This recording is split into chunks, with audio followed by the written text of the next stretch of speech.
Welcome back to Gold Derby. I'm Christopher Rosen. I'm joined by Joyce Ng. Joyce, it's time to enter the House of Gucci. Or the House of Oscars? That's good. Is it? Is it? Will there be a House of Oscars by the end of March? First of all, I think yes, maybe. I guess we'll see.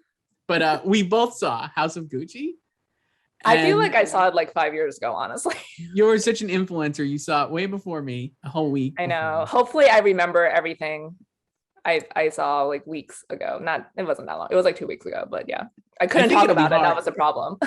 I think it would be hard to forget. So yes, very hard to forget. Coming right before Thanksgiving, November 24th, Ridley Scott's second film this year after The Last Duel. It is I'm going to say, entertaining mess in a positive way. Yes, that's accurate. Yeah, I enjoyed this a lot. It's long and I felt it. So I agree too. And I was thinking, it's interesting. It is very long. It's almost 3 hours, and you definitely feel some of the drag as it enters in through that second hour. And I was thinking why, and I think because the storytelling necessitates this.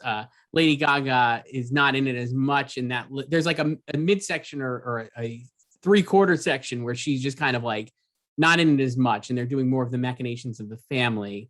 And it reminded me a little of, and it rhymes, in Poochie of The Simpsons. I don't know if you remember, it's when Poochie is not on screen, other characters should be always referencing Poochie.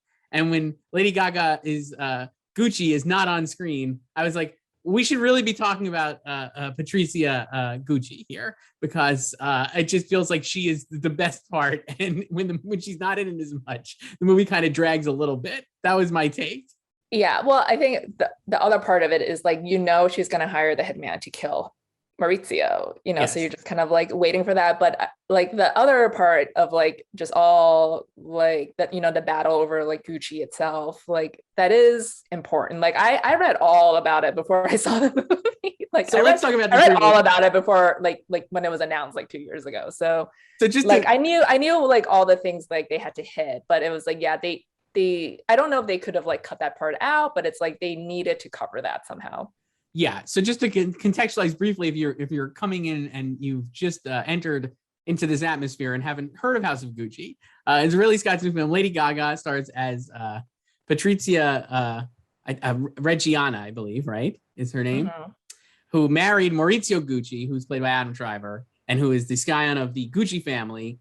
And she eventually had him hired hitmen to murder him. This is all real. It's not spoilers. I can't imagine spoiling history. History in real life, not spoilers. And she was dubbed the Black Widow, I believe, by the Italian press. And the movie basically tracks their relationship and also Maurizio's kind of rise up the Gucci ranks and how he transformed the company into what, this billion dollar, brand that it is today.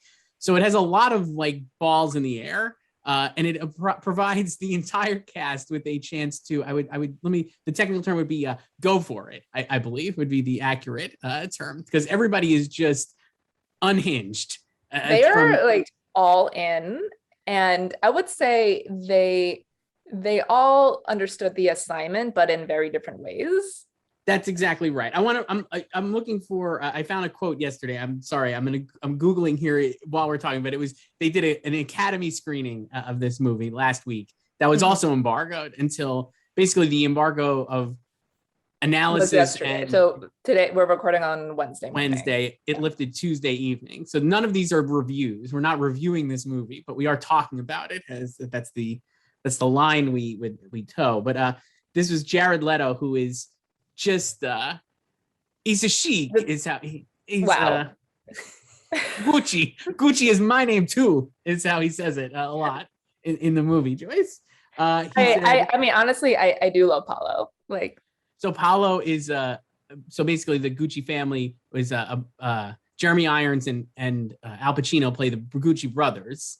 Jeremy Irons' son is Adam Driver, who's going to be a lawyer and very intelligent seeming. And then Al Pacino plays Aldo Gucci, and his son is Paolo Gucci, played by Jared Leto. And he is dubbed an idiot multiple times. In fact, I think he's introduced his first line is that my son is an idiot, basically. Yeah, but as Aldo repeatedly says, he's an idiot, but he's my idiot. That's true.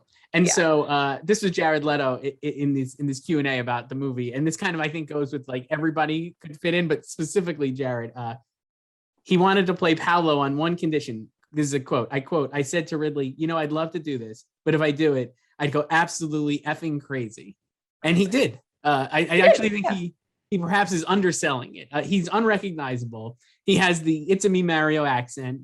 It's just the most Jared Leto. It's like I feel like we've been like trending towards the most Jared Leto, and this is a peak. I feel like it's just like everything you expect from it, just based on the trailers and like the photos. It's like it's that and more. But I was like completely into it. Like he and Al, like at my screening, produced the biggest laughs. Same. Like, Al is hilarious. He was actually so of the cast. I think Lady Gaga was the best, and I definitely enjoyed her the most. But Al was like very close second. I thought he was wonderful. He's so funny. He just is like totally, like you said, understands the assignment. It's like really good Pacino. He's overacting is, when he's just big, goes big. It's like really big and like excellent. He was a lot of fun. It is what you mentioned there is true. I think, and maybe both a pro for the movie and then a con is that it often feels like everyone's in a different thing. So like Al and Jared are doing like a comedy. Yeah, and like they're like repartee. Like it's not all just like comic relief or like camp comedy or whatever. It's like there is like an underlying sadness to it. And I think the important thing about like Paolo is that like you're not just laughing at him, you're also like laughing with him because he is the black sheep of the family. Like they treat him that way, and he tries. He tries. It reminded me. I mean, it's like I said this after the last trailer, and did you think like did it remind you at all of Succession when you were watching it? And like, like these are all terrible people. Yeah, and they all kind of like fit into like so. Paolo is a little like your first impressions of Roman. Now Roman has been fleshed out tremendously over like 3 seasons, but in the beginning he was like Paolo. I feel like, and like Adam is a little like Maurizio's a little like Shiv, I think, and then Al is like Logan. I guess I agree with that because I do like back in season 1 of our favorite show Succession, which we're already talking about like 10 minutes in. Clearly. I do think people like viewed like Roman as this like F boy who is like dumb, but now like I actually think Roman is very, very smart and maybe even the smartest out of all of them. And I agree. Shiv thinks she's smart, but she's actually not smart. Right. She's very impulsive. But anyway, that was like what I was thinking with like Paolo and like a lot of it. I was like, oh, like he's definitely playing that like archetype. He's just so big. I will say, not only did he got the most laughs, him and Al, at my screening also, but after the screening, multiple people were like raving about Jared. I did like in the lobby and like, and then yesterday also the tweets seemingly were like a lot of people were weighing on Jared and weighing on Lady Gaga as like potential Oscar nominees. We've talked about Best Supporting Actor, and I actually think I've switched Jared to the top. Personally, you moved him to first. I don't remember. Let me look at my phone. I actually did not have him in, but after seeing it, I did move him to first. I think I already had Jared in, but I haven't. I think I still have Cody on first. Let me see. So here is my thinking with the movie itself, and I think we could just slightly segue into like the awards process. I think it'll be like I think the actors are really gonna like eat this up. Yeah, I think they're going to eat it up because it is like very much every actor doing the most acting. I think I saw Allison Wilmore tweet that. It's like the most acting. We didn't even talk about Salma Hayek, who plays a television fortune teller, I think, would you say? Or like a... Yeah, like fortune teller, psychic. Yeah. Psychic, sure. And is completely like in an Oliver Stone movie, it felt like. Like that was her part. And she's like literally says like, I'm going to put a spell on you to like one of the hitmen. It's just... she's so good. And I liked her more in this than in Eternals. 100%. She's way more. This is like way more exciting in this. But I'm like down the line, like Ridley basically I don't know if you think like when you think of Ridley Scott, I mean, he's made so many different types of movies. I don't necessarily think of him as like a guy who is like going to be like the actor's director, like a David O. Russell type. But watching this, I did feel like David O. Russell-ish because I'm like, it is just all the performers going 100 miles an hour and like just doing it and like going big and seemingly having a blast. And that's why I think actually actors will really respond to this. So that bodes well for Lady Gaga, who we barely even talked about and I loved in this. Jared, who is just unhinged. And then like even we've kind of talked about how there's like multiple doubles potential for supporting actor. And I think you mentioned this like when you saw it. Al could really be like a double. They could be like another Irishman type situation where it's Al and Joe Pesci, that movie, this one, Jared and Al. Like it could happen that Al gets in also. Yeah, I think the way we talked about this like offline was that there could be 2 movies with like double nominations and supporting actor and then like a 5th like lone nominee. Correct. Because you have like we talked about Power of the Dog with like Jesse Plemons and Cody Smith-McPhee, and then you have Belfast obviously with Kieran Hines and Jamie Dornan, and now House of Gucci here with both Al and Jared as major contenders. So I feel like the acting stuff could really do it, and I think that with the 10 nominees makes it at least, I don't even know if I'd call it like an underdog. Like it feels like it has a very strong possibility to get in at Best Picture just because there's 10 nominees. And I think the actors are going to really love it. And I think that is going to like the support for that is going to push it through. Yeah. I mean, if it makes Best Picture, it'll be like lower tier. Yeah. I don't think, because I don't know if it, like, frankly, I think as a movie, I thought Last Duel was a better movie. I don't know about you. Oh yeah. Like Last Duel is the better Ridley Scott movie of 2021. So like, I don't think Ridley's going to get in as director for this. And I think, adapted screenplay could be a possibility because I think that category is not the strongest, or there's not as many nominees. Hair and makeup certainly, and costumes I think would be another 2. So it has the potential to like get like 5 maybe. Yeah, I could see like maybe like production design. Yeah, like it could get a handful. But yeah, I had like Jared in like before I even saw it. So I had him in 5th place. I might move him up. Actually. So I have him winning now. I don't know if I just have went him up winning. right to the top. But like, it's funny because I feel like film Twitter like does not like him. But like the vibe in the industry is like the complete opposite. Because remember like last season, like film Twitter could not handle how close he got to an Oscar nomination for The Little Things. Correct. So you and I both just kind of love that trajectory because we don't care. Like, so it's just fun to watch. It's fun. And I would say like, it's an interesting mix. I feel like they're both definitely film Twitter does not like Jared. And then it's also like infatuated by this performance. I feel like that's the vibe I was getting where it's just like, but I feel like the reactions from the people who've seen it are like into him, which is not the same as like film Twitter in general, Sure. Yeah. But also clearly like the industry like is like into whatever he's doing, like they nominated him for The Little Things. Like how close was he? He was in 6th place probably. Exactly right. And The Little Things is not a good movie, and I don't think he's good in it. So this is like it's a much bigger movie, and he's he's already won.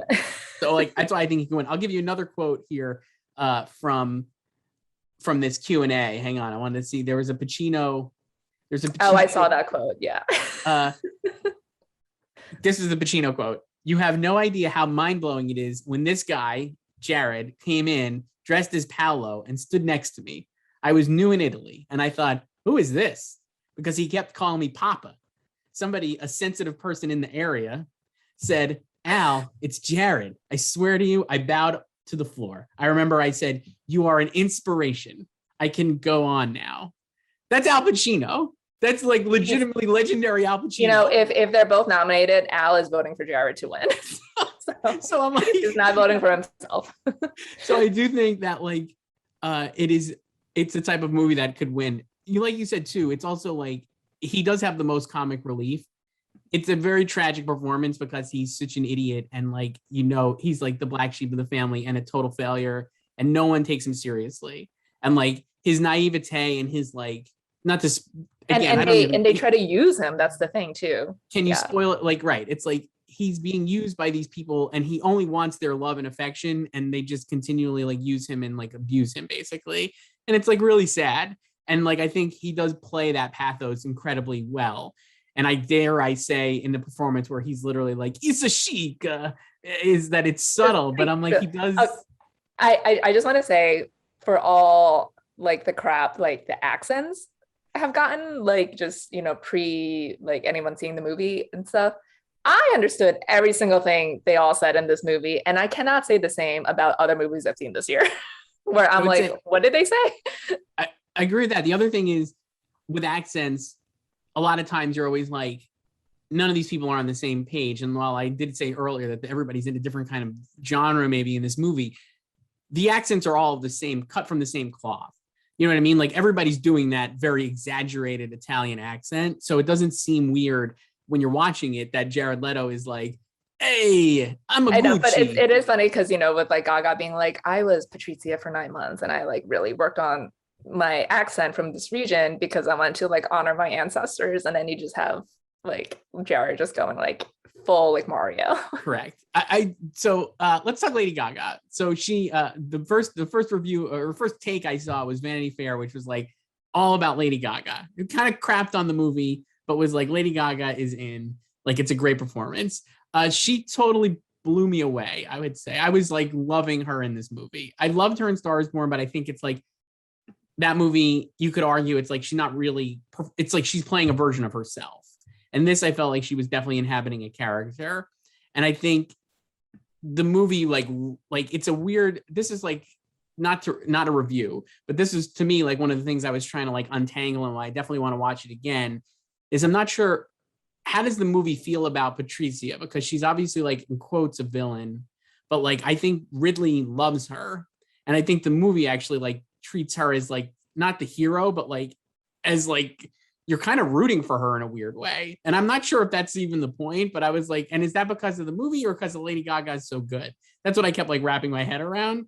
It's a little like Kendall on Succession with Jeremy Strong, where you're like, and I know you've said before, you don't root for any of them, but I'm like, Kendall is like, you generate empathy for Kendall because of the performance of Jeremy Strong. And I feel like that similar kind of things happen here with Lady Gaga. I don't know. I thought she was so good. She's really good. And like, I like this whole like back to Succession and like TV, like this whole conversation about like unlikable versus likable characters, I hate. I like loathe this. Like, I don't need characters to be likable. Like, well, not okay. Like so many like unlikable people, like just characteristics. Like all the Roys are unlikable, right? But it's just the way you like write them, and then like you can still create like empathy for unlikable characters like through performance and writing. And like no matter like all like the crappy things they do like on screen, like we've been seeing this since The Sopranos, like if we're going to talk about like anti-heroes, but that label is often like lobbied at female characters more so than men, because like we embrace like the morally gray man more so than like the morally gray woman. And obviously Patrizia ordered a hit on her ex-husband. So right. Not great. But I don't like, I think the movie shows you that like they're all like terrible people. It's like about greed and jealousy, and like she like she knew what she was like I mean I do think like she probably did like love Maurizio, but like she knew she was marrying into the Gucci family, and she knew what was at stake after in real life Rodolfo dies and Maurizio inherits like his share of Gucci. Like she knew what was happening there, and she pushed him to kind of like embrace being like the head of the fashion house and everything. And like so, and like her performance like is really good. Like I think like you do kind of like want to root for her in a way, but you also still understand that she is not a good person. Yeah. And I think we agree. I think we agree on this then. I don't think that, yeah. So like I don't think like ultimately like what she does at the end, and then there's the whole other aspect of him leaving her, and then you pity her about that, right. He does like, a great heel turn. I think he's really turns into a real so it's just like I think it's something you can talk about, whether like that's like would she have done this if like he didn't leave her for another woman, if they had just like split up, right? It's like, but I think it's more like, I think that the script could like dive deeper into like the complexity of her character if it focused more on her. But again, like you said, they had so many different balls to juggle, and like they had to like leave her story for like 20 minutes. It's actually Like, wild to me that we're both like, it's way too long. And I'm also like, I was literally, we need I'm more. not, Like, I think it would be better as a show, like a limited series. I'm not even kidding you. Like, I literally dreamed that we were talking, not you and I dreamt I was talking to somebody else about this last night. And I was like, I think it should have been longer. And I woke up this morning, like, what am I thinking? Like, why am I dreaming about House of Gucci like being longer? like, but I was, and it should like, be. I think it would have been better as a show. Like they could have like done so much more things. But So like I still enjoyed this as a movie, and I'll say I will watch this movie again. So that's, and I cannot say that about a lot of other movies. I'm not just talking about this year, but just in general, like throughout my life, there are so many movies I have never seen again, do not care to watch again, and I will watch this movie again. So that's another reason why I think it actually has a shot to do really well this award season, is because I think it's incredible, even though it's too long, it's incredibly watchable and it's super entertaining. And even when it's like a mess, it's still entertaining. And because you're working with like a master filmmaker and like actors, and they're obviously like, this is what they wanted. This is the movie they wanted to do, right? Like at no point am I watching this going, this got away from this group. I'm like, this is exactly what they wanted to do, the exact tone. And it's so watchable. So I agree with you. And I think that'll help it as you get later in the season. And like, we're stretching this into February and March. We're only in November. And like, you're like, oh man, I guess maybe I should go back and check out some of these movies if I'm going to vote for the Oscars. Like, oh man, I'm not going to watch X and Y and Z again, but I surely will watch House of Gucci again. It is a total, I'll like clip through, fast forward through whatever I want to do to just see the parts I loved and like have it on. It's an incredibly watchable movie. And I saw somebody else tweet this. I think Kevin Fallon from the Daily Beast tweeted that it reminded him of a 90s drama and like a 90s movie. Oh yeah. And like both the pro and con of that like connotation. And it exactly is. It's just is like the kind of movie they don't make anymore is this movie. Oh, for sure. Like I love like not trashy, but just kind of like grungy-ish, like dirty, like 90s like action thrillers like that. Like it's like it has a similar vibe as that. I mean, it did feel like, honestly, at times it did feel like an Oliver Stone. I know I said that before, but the whole thing felt like an Oliver Stone movie at times to me. It reminded me, I recently rewatched, this is from 2012, but I watched Savages like earlier this year. And it's got the same kind of like, it's just like everyone just exploding off the screen, and it's so unhinged and just like going for it. And that's what this was like a lot too. So it's like very watchable. Yeah. So I think like, I don't know if I'll put it into Best Picture, but maybe I will, because it's now that it's like a hard 10, I have to be like, what are they going to fill it out with? And so, I mean, I also see like this is an anticipated movie. Like people know about this movie. I'm not just talking about like, you know, like Little Monsters and like, you know, like everyone knows about this movie. And I think it will be watched. Like it's like a high priority watch for people. I have it in. So I have it in Best Picture, and I moved Lady Gaga all the way up to 2 behind Kristen Stewart. And I have to be honest, I could see a scenario where I push her even higher. I thought she was just awesome. Here's the thing about Lady Gaga, the whole, like before the movie, and like, and this movie has been in development in various stages of development for a very long time. And I remember there was like Angelina Jolie was maybe going to play Patrizia, and also Margot Robbie. I totally understand the Margot Robbie thing, because I was like, oh, that must have been like off Wolf of Wall Street. It's like kind of like, hey, she could do like this, and like sure. But I was like watching it the whole time, and I was like, I literally cannot imagine anyone other than Lady Gaga doing this. That like she's like that. Even against Angelina Jolie, I'm like, it would not have worked with Angelina, like actress the caliber of Angelina Jolie. Yeah, even and to I have think an like eternal with Angie, and Ajax. Yeah, like like Angie is like probably more. There's something like aspirational about Angie. It's like she's sort of like untouchable, you know. And Lady Gaga totally gets it, and she totally gets the character and the idea that she's like, an out, like say what you will about like whatever. She's definitely an outsider, and she's definitely our entry into the family, because otherwise we wouldn't even be in this family. And like, I think the fact that she's still considered maybe a performer, for a singer first or whatever, is like actually lends itself well to the movie, because like here she is opposite like Adam Driver, who is certainly one of like the most respected young actors under 40, I guess, like in Hollywood. And Jared Leto is an Oscar winner, and Al Pacino, who's an Oscar winner. And she's like, and Jeremy Irons, and she's holding her own and like kind of blowing them off the screen at times. And it's like, she's really good. And she like it's like she's performing with a chip on her shoulder, and it totally works with the character. And I just thought she's awesome. Oh yeah, totally. And like, she also has to modulate a lot of different like tenors in Patrizia, like depending on like who she's in the scene against, I mean, she has most of her scenes with like Adam as well. And the great thing about that is like, you see the trajectory of their relationship. And like, I totally buy them as a couple, like that montage of them like dating in the beginning. Like, this is really cute. Like, I saw all those photos, like the pap photos when they were shooting it, but it was like still cute to watch in the movie, and like, I bought it. Also great needle drops in this movie. Really great needle drops. The music is amazing. Music is awesome. I thought that too. And I was like, oh, it's actually like it's not like the Robert Zemeckis school of like most obvious needle drop. It's like some like different ones. If the movies it reminded me of a lot of were obviously like David O. Russell. I just kept thinking of like David O. Russell stuff. Like I just felt like American Hustle is like a comp, but I think it might be slightly better than American Hustle. And so I do not like American Hustle at all.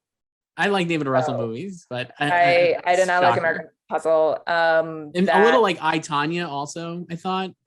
Yeah. Like Craig Gillespie, kind of. It's similar in at least needle drops. Like this is, I mean, this is way more of an explosion at the Wig Factory than huge explosion at the Wig Factory, which we love. So I have Lady Gaga, I have a picture, I have Jared winning, I have I think, let me see, I definitely have costume design, and I have, I guess that, and adapted screenplay, because I still think adapted screenplay has like an opening there. Yeah, like I could see like, what's that, like 5? Yeah, I think it could get like 5 or 6. I think like its lowest potential is probably just like 2 acting nominations or something, Yeah. The other thing is like you mentioned this too with the responses. I think like people have been very amped for this. All of the responses yesterday, even there were certain people who definitely did not like it and like gave like really scathing. Yeah, but I kind of expected this like polarizing response. I agree, but I was like, it's actually not even that polarizing, because even like there were some people who just straight up did not like it. There were other people who compared it to The Godfather, which is just, shot a lot of Godfather comparisons, and no one called her the godmother. So. And it's also, have you seen The Godfather? That would be my first. Probably not. So those are the totally like the polarized ends. And then in the middle, I think there were people who genuinely enjoyed it, and then people who were like, it's trash, but also great.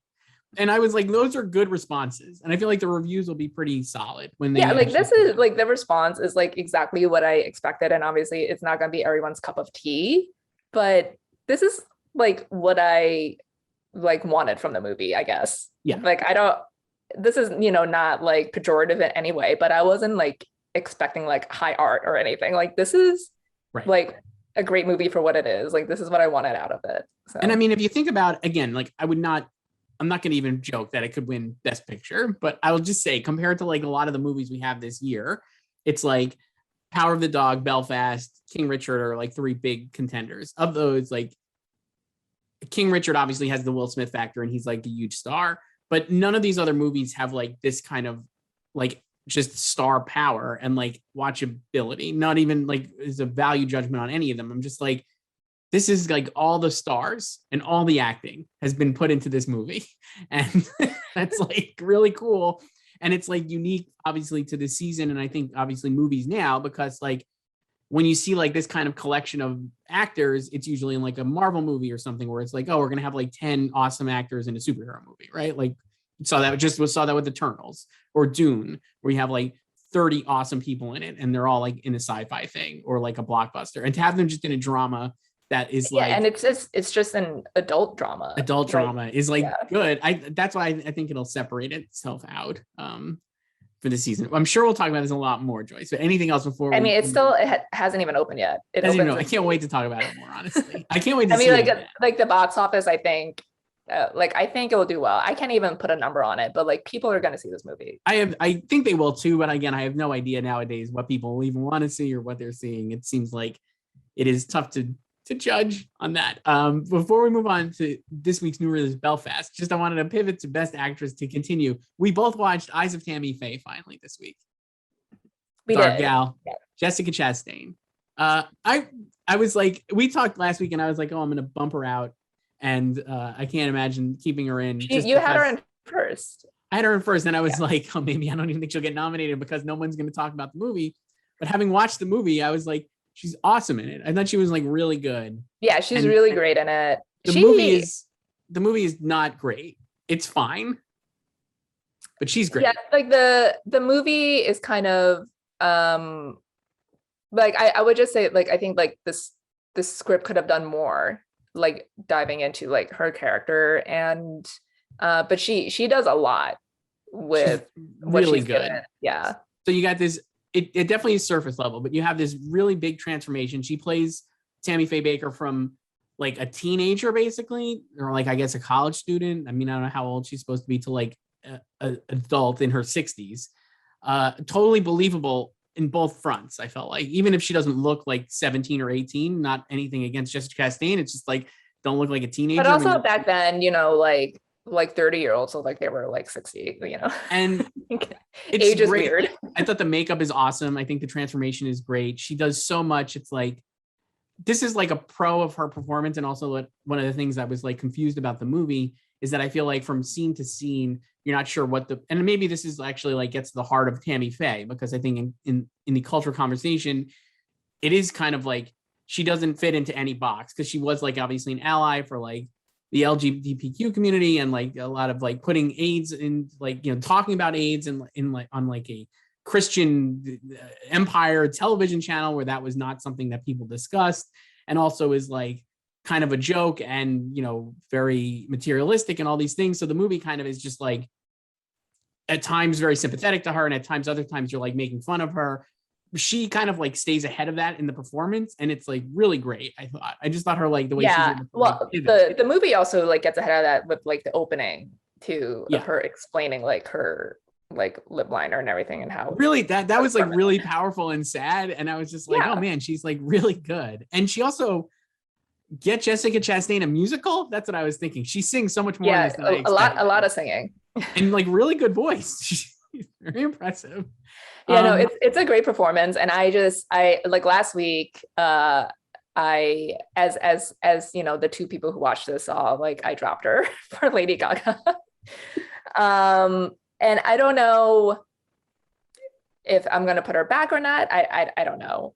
So this category is now getting a little crowded, I would say. So right now mine are Kristen Stewart, Lady Gaga, Jessica Chastain, Penelope Cruz, and Olivia Colman. But I've seen some other stuff that we can't talk about yet, and I would definitely put at least one of those performers in there. But who would you drop? I don't know. Maybe I don't know, honestly, because I'm like and then also I've not seen other stuff that I think could factor in, like we've talked about with like there's just a lot of stuff left. It feels like there's Jennifer Lawrence and Don't Look Up. There's West Side Story, which who knows? Nightmare Alley, obviously, Being the Ricardos, Licorice Pizza. All of those have like potential Best Actress nominees, or at least contenders, and they're like big names in some of those cases, like Nicole Kidman and Jennifer Lawrence and, you know, Rooney Mara. Again, maybe not Rooney Mara like we talked about, but it just feels like there's a lot of people now in that category. So I don't know, and I think I want to keep Jessica Chastain in, so I don't know who I'll drop. Yeah, like I made this comparison last week, and I'm like, a lot of people have said the same thing, but it was like I like drop, well, like one can't be biopic for the other with like her and Gaga, and could both get in. Like, so I don't know, but the reason I was thinking yes, then there's also another about not campy, but another bio with like Nicole Kidman and Lucille Ball. They're all biopics. I wonder if Lady Gaga will be thought of not, even though it is playing a real person, she's not as well known as Tammy Faye Baker or Lucille Ball or even Princess Diana. So maybe that's thought of less as like a bio and more of like a just big performance. Unclear. I don't know. But that, I mean, like you could still use that argument like for her, and that like people will be less inclined to make comparisons to the real person, because like Right. they're like no one knows what like the real Patricia is really like, except Right. that now she has like a parrot on her shoulder that they did not include in the movie. So And maybe they were like, that's too much like I, Tanya. yeah, it's like Alice and Janney already did that.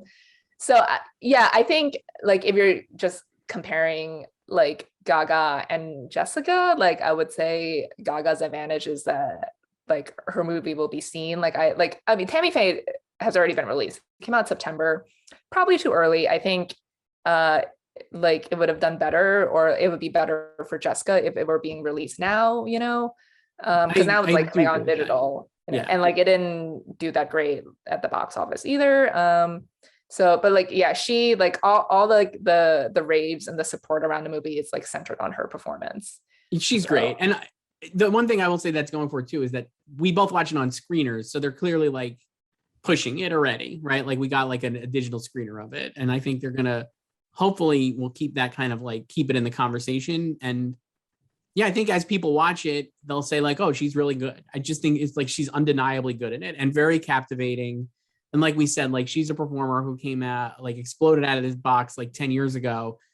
I was like trying to think, I mean, this is the most I've liked one of her performances in so long. No offense to like her other work, but I was like really impressed. She's incredibly like magnetic in this and like really generates a lot of sympathy for the character, and the transformation is great. I don't know. I was just like, I like yeah, I think it's also like in a way, even though I think everyone like agrees like she's like uber talented, that this was also an unexpected performance from her. There you go. Yes, you know? I totally agree. Yeah. Did not know that she could. I did not think, and it's funny because I've interviewed her in the past. I interviewed her for Most Violent Year. Wow, look at you. I got 8 minutes to interview her for Most Violent Year. And I remember when I interviewed her, I was like, she's so charming in real life and was like really fun. And I think in her performances, she's a great actress because she like is very, obviously The Help, I think was like, she was just like a, bubbly, ditzy kind of character in that movie. But like Zero Dark 30 obviously is like her other like maybe signature part. And she's very, serious. It's the opposite. Yeah. And in this, I was like, oh, she's really both. I mean, she does a lot of the things really, really well. She's very funny and charming, and then also very serious and like very sad. I was very impressed, I guess I would say. I hope she gets in. I'm going to keep her in there. I'll figure out who else to drop. I don't know who it'll be, but I'm going to keep her in. I definitely think like she could get in. Like SAG is like, it helps be seen early there. I could see her getting in there. I don't know. Yeah, I could see her like hitting everything and then like not making it in at the Oscars as Maybe. well. I don't know. I don't know what I'm gonna do with her yet. So I still have her outside right now. All right. Moving on. Last thing before we sign off and before we talk about Succession, I'm sure. But Belfast is out Friday, and now we got our first chance at a major Best Picture frontrunner has arrived in theaters. I think Belfast has been at the top of the heap, let's say, since it premiered at Telluride. It won the audience award at TIFF. It is, I'm going to check now while I'm vamping here, but it is, I believe it's the top one. It's certainly by experts, I think. Yeah, it's been first for a while, I think. So experts have Power of the Dog and Belfast tied, and then Belfast with 9 experts predicting it to win versus 7 for Power of the Dog. And the combined odds, my internet is a little slow. Belfast and Power of the Dog are running neck and neck. So Power of the Dog's still in first, but I think more experts have it predicted. It seems like it's the consensus among like pundits that Belfast is the front runner. We've both seen it. I'd say it is definitely it would be not a surprising Best Picture winner from the historical perspective. I think it is very similar to a lot of, family drama type movies that have won in the past. And it is powered by 4 really good performances. And I think that'll help it as it soars forward. But I have to say, having seen more and more stuff, maybe after Telluride, I was like, I think they could all 4 get in. Obviously, Scott Feinberg, I remember, said that they all four would get in all four categories. They've changed now to their designations and where they're campaigning, so that's not possible anymore. I don't think all four will get in. I've actually now narrowed it down to Katrina Balfe in supporting and Kieran Hines in supporting actor. And I just wanted to say, we had last time we talked about Belfast, Joyce, I butchered his name, and a user, Donald Clark, who's a writer, he replied me very kindly and was like, "You're just an idiot," and saying it completely wrong. And he phonetically spelled it out, and it's Kieran, and then Hines rhymes with binds. So I even just said it wrong earlier. Wait, that was strike two. So I think it's strike a million, honestly. I think we're in the dugout and the game is over. But Kieran Hines. So I have him in also. Yeah, I don't think, now that I've seen it, I don't think like all four will get in either. I think if all four were to get in, like it would just be like a huge overperformance in Belfast. And I mean, like, I think supporting actor is like open enough for both of them, like him and Jamie, to get in. But now with like Cate Blanchett like moving to supporting for Nightmare Alley, I could see like Judi Dench not getting in. I just don't think I might just drop her right now. I'll do another live update. Do it live. I agree. I just don't think she's in it very much. I don't think she's in it enough. She's a national treasure. It's Judi Dench. Yeah. She's never been bad. She's even good in Cats. But I'm like, I don't think she's getting in. I just don't feel.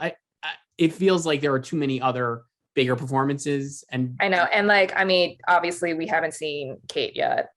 Right. And then we haven't seen. Yeah, there's a lot left. I mean, Meryl Streep in Don't Look Up. Ariana DeBose in West Side Story. So I feel like Judy's maybe not in. And I think Jamie is super charming and like really good in it. And I just don't think, again, there might not be room for him either. But I think Kieran has like the really emotional backbone of the movie, I think, is his performance and his scenes with the Jude Hill, who plays Buddy, the Kenneth Branagh stand-in. So I have him getting in, and I think Katrina is like kind of the obvious pick here. It feels like people are like excited Katrina, about her. Like was like the best of the four adults, and I think she has. I wouldn't say she's undeniable. Like I think she's beatable, but she does have like two like Oscar-y scenes, like sympathetic scenes in there. And I think I had Jamie but not Kieran, but I think I'm gonna drop Jamie. Sorry, Jamie, for Kieran now. Because like you said, he does have a lot of just kind of like, you know, like pearls of wisdom scenes with Jude Hill. And Jamie like is good. And then he has, you know, the Everlasting Love Serenade. That clip has been released. You could go Google it and watch it. And he also performed it at the Belfast premiere the other night as well. So, you know, really, really campaigning hard here, Jamie. Jamie is incredibly I will say at Telluride, I saw him, humble brag that I was there at Telluride standing near Jamie Dornan. Wow. Did he sing Everlasting Love to you? He didn't, but every single person who was in the industry, I went to like a Focus mixer that was like standing outside so everybody would like not catch COVID. And everyone who went up to him wanted a picture, and he was just so kind to everyone. And that was already, I mean, I know it's already August. I was like, he's really just very charming and very approachable and very likable. And I think that will go far for him. I just am not sure that the movie can support two, and that there, like we said, like already when you're throwing House of Gucci and Power of the Dog and all these other, there's a lot of supporting actor contenders.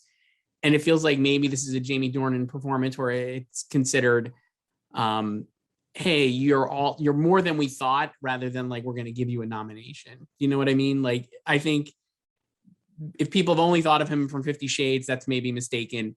He's done a lot of comedy recently. He was great in Barb and Star. And now I think he's like moving forward in his career, and I can definitely see him getting nominated within the next 5 years, but I'm not sure that he gets in this year. I mean, I think part of it too is like now I think it's kind of hilarious, like at the suggestion of like Katrina and Jamie ever being lead.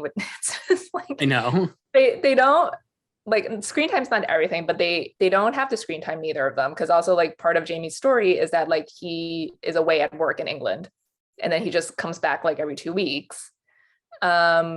but it's not just the screen time, but like they also don't really have like that lead presence.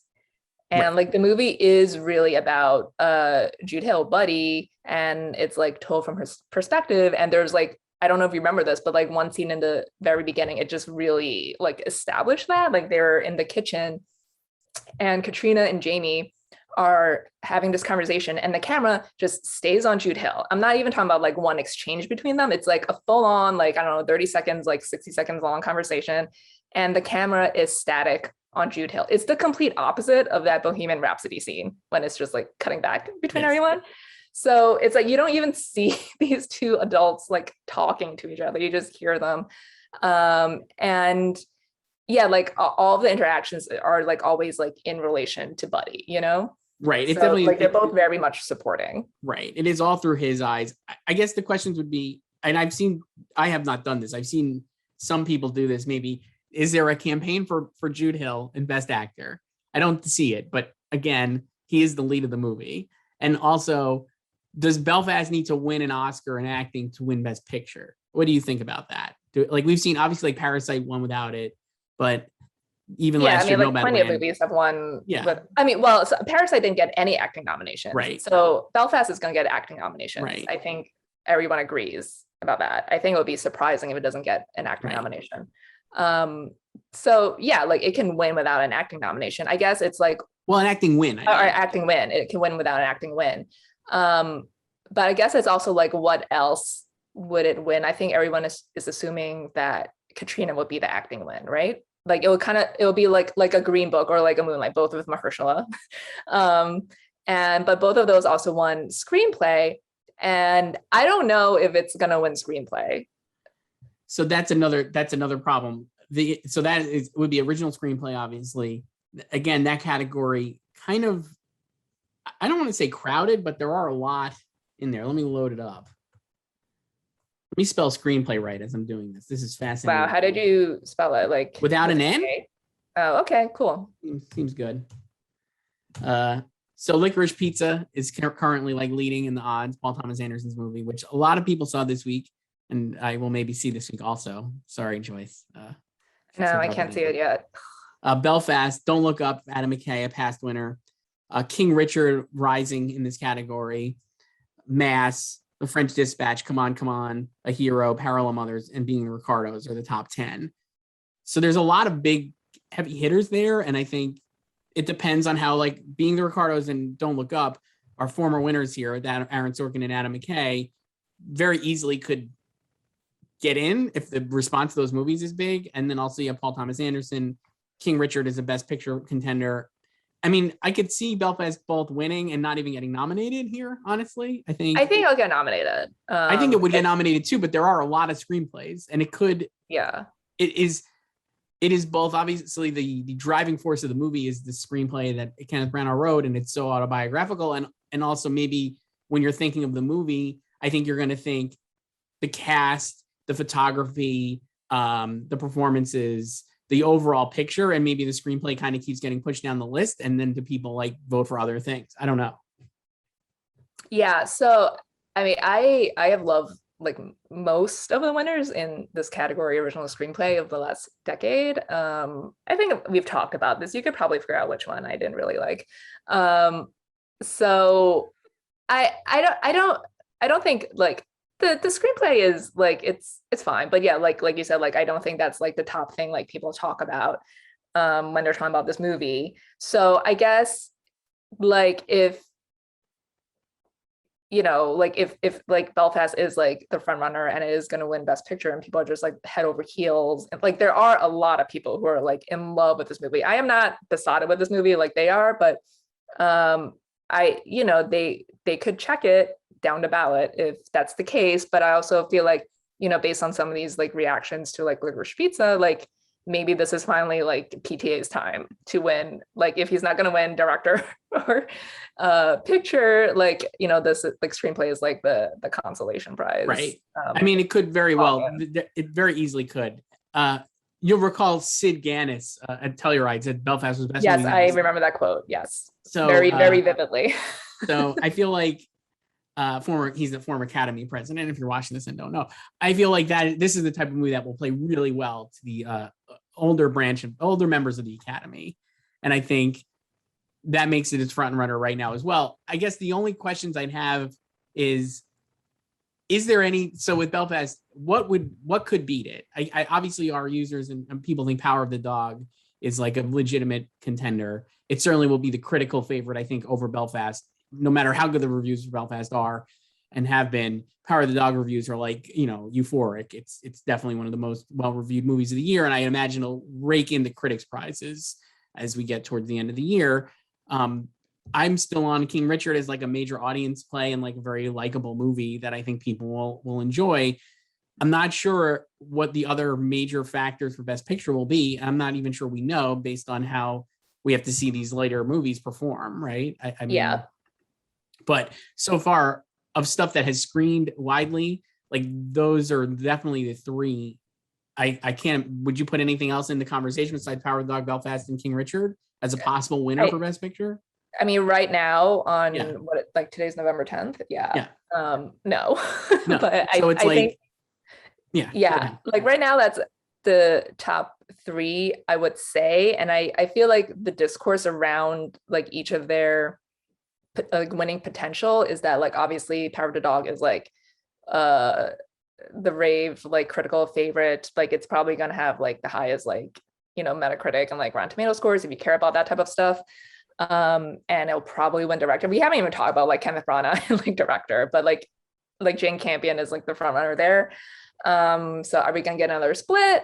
Are they gonna match?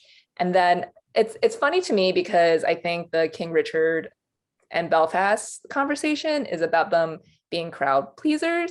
And I actually don't think Belfast is the crowd pleaser that like people have been like selling it as and like talking about it as. Like it has a lot of charming moments, heartwarming moments, like everlasting love, obviously. And like it's likable, but I like Coda is more of a crowd pleaser to me. Like, would you say? I would agree. And I think they're all in the Coda, King Richard, and Belfast all are kind of, I don't want to say doing the same thing, but they're all like in the same genre, I'd say, which is like family movies about like coming together, right? And all of them have very similar beats and like really big, like great performances and stuff. Of those three, I think Belfast, because of it's not more serious, but it obviously has so many serious undertones. I think it does. It's not like King Richard is like a sports movie also. So you're going to end and be like, yeah, rah, rah, right? And Belfast ends on like a little bit of not a downbeat note, but it's certainly not like a stand up and cheer moment, right? No, but I also think in a way, like if you like go into a Belfast, like just based on like some reviews and like reactions from the past couple months, you might expect it to be like really schmaltzy and like saccharine. And it's not really, it's both sentimental and unsentimental. And I don't even mean that as a bad thing, because I love like unsentimental movies. Like I don't need everything to be like happy ending and like redemption all the time. Like give me more sad endings. And like you said, like has like a bittersweet note at the end. Bittersweet is good. That's good. Yeah. And I agree with you. It's not sentiment. It's not overly. Yeah. So like, I don't really understand that like crowd pleasing tag really. Right. Like I know like it's like there are nice moments in it and like happy moments and sweet moments, but I feel like and like people have made like the Green Book comparison between the two before. And I feel like because of what happened with Green Book, like more and more like people are looking for like a parallel. But like Green Book was also more of a crowd pleaser than Belfast is. Yeah, I would also say Belfast is a better movie than Green Book. Green Book is like it's a lot more predictable. Like you know where everything is going. Yeah. But I think it's like well constructed. And then for Kenneth and director, I have him in. I think he'll definitely get nominated. I don't think I think this is a year that there would be a split just because I'm sort of feeling like kind of Chloe Zhao-ish around Jane Campion. It just seems like people have kind of like planted that flag that she's going to win. And I don't see any reason why she wouldn't win. Even if Belfast does win Best Picture, I think they would split. And I think Jane would win. Kenneth also could get nominated for screenplay, obviously, and producing for Belfast. yeah, I don't know. I think that there could be a split. I think it just depends, I guess, on how the response to King Richard is and where Belfast kind of slots in. But it is the front runner, and I feel like it's still the front runner. I don't see anything that has changed my mind that it's the front runner yet, but I guess we'll see. Yeah. Well, I think the other part of like the crowd pleasing conversation is like, obviously, like Power the Dog is not really a crowd pleaser. I think we can agree on that. I really like Power of the Dog. We can talk about that, I guess, next week. It comes out next week, right? I think it comes out next week. Yeah. I also really like Power of the Dog. A movie that I've thought about a lot. It definitely is. A movie I want to watch again, just like House of Gucci. The funny thing about Power of the Dog is I thought this too. It's both a movie that you like are not gonna like. It's not so here's my take on Power of the Dog. It's not rewatchable like House of Gucci because I wouldn't want to just like put it on, but I absolutely want to watch it again because the power of the movie is that so much of the subtleties of what's going to happen is like and the performances and how she kind of teases out what the end game is really fascinating to think back in hindsight when you get to the end. So it is definitely a movie I'd like to watch again. And you will be able to on Netflix. So like, I think we all agree, like it's not a crowd pleaser, like, King of Richard is, or right. But no way. And I think like that's been people's argument about like why it's not going to win Best Picture against like Belfast or like King Richard. But it's like, it's sort of similar to last year. Like No Man Land wasn't like a crowd pleaser in that sense of what a crowd pleaser should be. And I think people were trying to make like Chicago 7 happen because you view it more as a crowd pleaser, and obviously that didn't win anything at all. So I'm just like, why can't like Jane pull a Chloe and win both director and picture too? I very easily could. I think that comp is very accurate because like you said, like last year we thought the crowd pleaser did not win if it was Chicago 7. So, I mean, I don't know, but right now, so Belfast is out Friday. People could see it for themselves in theaters. It's also very short, which is lovely. It's only 90 minutes. An incredible flex by Kenneth. Thank you, Sir Kenneth, for like give him Best Picture just for that. Really, 90 minutes. best picture on time would be Belfast over Venom. Let There Be Carnage. Both 90 minutes. Yes. Yeah. Let's add that as a category since we got rid of or we combined the sounds. Great. Joyce, let's wrap up here. And anything else before we go? Do you want to do a brief soliloquy about Adrian Brody on Succession? Oh, sure. Like all his layers. Yeah. A lot of layers. Really into it. Really into the layers. I absolutely love this. Again, I haven't watched ahead. I love this episode. We had talked, I don't know if we talked offline or in real life or on this, but I was like surprised in the trailer. They had a scene of Kendall coming to the office and Logan like coming at him and being held back. And clearly that was in the third episode and they cut it out. Yeah. And so that's not in the final cut. And I'll just cut. Say you're probably, since I have watched ahead, you probably won't see that in future episodes just based on where they're set. Correct. So I was like, part of me was like bummed because that seemed so cool. But I think the fact that they held back Kendall and Logan meeting until this episode was awesome storytelling, and their interact and Jeremy Strong and Logan just going at each like other. All the silences, and like Brian was so good. And it's like I was like talking to someone like a couple weeks ago because they asked like how like were like the episodes, and I was like, it's great. And like Brian is so good in the fourth episode, and it's like the complete opposite energy of Hunting, like Born to Floor, because it's just like when he has to like try to sell Kendall to Adrian and he says like maybe he's the best one, and then like all those like silences between them, it's so good. Like I got to imagine that when they do Emmy submissions, this will be Logan's or Brian Cox's. I mean, we still have, I haven't seen 8 and 9. I mean, no one has. Just feels like there could be potential there for them, because I think like Brian Cox has talked about shooting a scene with him and Jeremy in like one of the Italy episodes, so maybe there's more there from. But yeah, this would be a good tape. And I was also telling people that like Tom has a great arc this season that begins in episode 3 when he like volunteers himself for prison, and like this just carries through like another great season. Really great. Love it so much. Love Toilet Wine. So good. And also his stuff with his little scenes with Greg are just awesome. And again, I think the nuances of Matthew McFadden's performance are so good. He just really is like, it's just incredible. Like Tom is also like the most interesting, excuse me, like character because he's not related by blood to this family at all.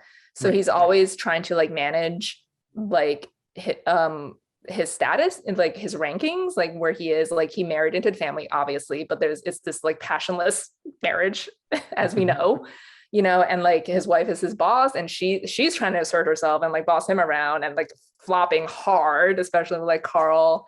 And Carl, who just wants to eat his lunch. He got a salad this time, not a sandwich. And the arc of the Carl's lunch and how Shiv is stymied. I know. And like Carl and Frank just like get out of here. Like, do not disturb, please. And yeah, so like it's, and like with Tom, it's like, you know, if he takes an L, like with Shiv or in like in any other way, like with like Ravenhead, like he needs to get a W like over Greg. So then you see that scene with like Nero and Sporus, IP Greg is not familiar with. Greg's lines this year are so good. That's not IP I'm familiar with. That's awesome. Joyce. All right. Well, this is fun. We should wrap up. We'll talk more about Succession next week. And yeah, Succession. So Succession 5 is a bottle episode at the shareholder meeting, and it's really good. Yeah. I just to tease, I remember you saying that this has your favorite moment of the season, I believe. Yes, it's like so absurd, but I have watched it multiple times. Very, very much looking forward to that. So we'll talk about that next week and everything else. Joyce, this is fun. Talk to you later. Okay, bye. Bye.